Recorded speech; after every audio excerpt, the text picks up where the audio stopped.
নমস্কাৰ। জ্যোতিষ শিকোৱা হওক শীৰ্ষক শিক্ষামূলক আৰু জ্ঞানমূলক শিতানলৈ আপোনালোক আটাইকে মই জ্যোতিষ মহৰ্ষি মণি কাশ্যপে স্বাগতম জনাইছোঁ। ৰাশি চক্ৰ আৰু ৰাশি চক্ৰত ৰাশিসমূহৰ কি অৱস্থান কেনেকুৱা ধৰণৰ আমি সেয়া আপোনালোকৰ আগত পৰিচয় কৰি দিবলৈ ওলাইছোঁ। আমি আগতে পাই আহিছোঁ যে আমাৰ ৰাশি চক্ৰত মুঠতে 12টা ৰাশি থাকে। ৰাশিসমূহৰ নামসমূহ মই কৈ দিছোঁ।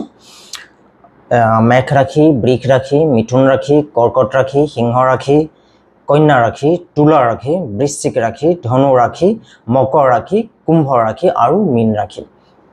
এতিয়া আমি ৰাশি চক্ৰ পৰিচয় শিতানত আমি পাইছিলোঁ যে ৰাশি আমি যদি এই পইণ্টৰ পৰা মেঘ ৰাশিৰ পৰা আচলতে ৰাশি চক্ৰ আৰম্ভ হয়।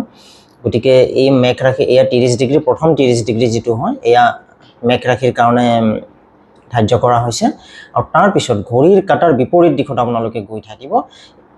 তাৰপিছত পাব আপোনালোকে 2 নম্বৰ ৰাশিটো পাব বৃষ ৰাশি, পৰৱৰ্তী 30 ডিগ্ৰী বৃষ ৰাশি।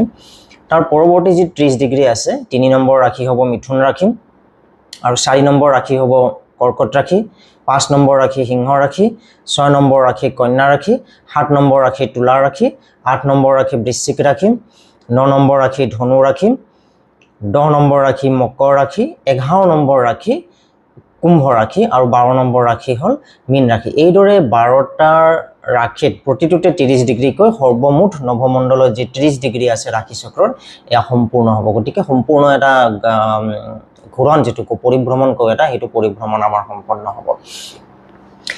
যি কি নহওক আমি আজি ৰাশি চক্ৰত ৰাশিসমূহৰ অৱস্থান কি সেয়া জানিবলৈ পাৰোঁ। পৰৱৰ্তী সংখ্যাত আৰু এটা নতুন বিষয় লৈ আপোনালোকৰ ওচৰলৈ আহিম। আপোনালোকে আৰু কি নতুন বিষয় জানিব বিচাৰে সেয়া মতামত আপোনালোকে কমেণ্ট বক্সত জনাব পাৰে। আপোনালোকৰ মতামতসমূহ আৰু আপোনালোকে কি বিষয়সমূহ জানিব বিচাৰে সেইসমূহ পৰৱৰ্তী সময়ত